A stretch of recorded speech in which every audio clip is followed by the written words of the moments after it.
Je m'appelle donc Anne Tissot, j'ai une trentaine d'années. Je travaille chez Florimond-Després depuis 11 ans. J'ai effectué un BTS technologie végétale. J'ai fait plusieurs stages en maison de semences qui m'ont amené à découvrir le métier de sélectionneur. Ensuite, j'ai postulé chez Florimond-Després et l'évolution de ma carrière a fait que je devienne responsable du service. Mon travail consiste donc à fixer les variétés et à les conserver à l'identique. Donc ce travail arrive en fin de sélection, c'est-à-dire qu'il y a le sélectionneur qui lui croise des variétés pour en sortir des nouvelles.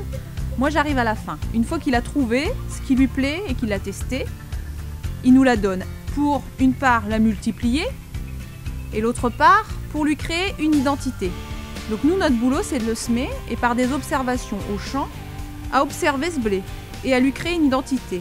Donc on voit sur un épi plein de petits détails, on a vraiment un cahier des charges à respecter que l'on note. Donc là on arrive à dire tel blé est comme ça.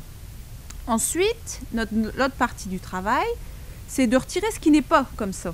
Parce que malheureusement, la variabilité génétique fait que le blé, il donne des petits trucs pas tout à fait normaux. Et il faut les retirer.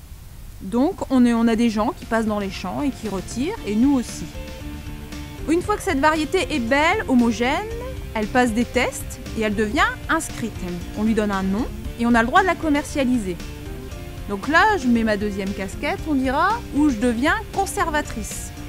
Maintenant que la variété a pris une place importante dans le marché, c'est pas le tout, il faut être capable de toujours la multiplier à l'identique. On garde un petit patrimoine génétique qui est de la variété.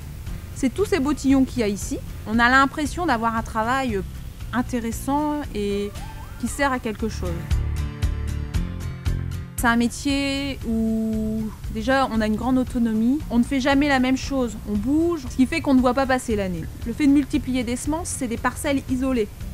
Donc c'est-à-dire que je couvre un secteur de 50 km. Donc je suis dans un blé, j'ai l'impression presque de changer de travail un petit peu tout le temps. Ensuite, il y a la partie justement où je m'occupe plus des variétés inscrites, où c'est limite de la production. J'ai 3 techniciens et 2 aides techniques avec moi et beaucoup de personnel temporaire pour justement passer dans les champs, retirer ce qui est différent, faire la récolte des bottillons, des multiplications avec les petites batteuses. Je suis en relation avec l'usine, avec Anthony. Je fais le lien avec lui de mes observations, des recommandations de récolte. Comme ça, lui, après, sait comment il doit gérer toutes ces semences qui vont arriver, les importances à donner en fonction de toutes ces variétés et de ces lots différents. Je suis dehors, je cueille des épis, je suis derrière des batteuses, je suis très peu en laboratoire. Donc créer une variété, c'est avant tout être dehors, regarder. C'est aussi beaucoup de recherche, comme maintenant tout boulot, il faut être capable de faire plein de choses.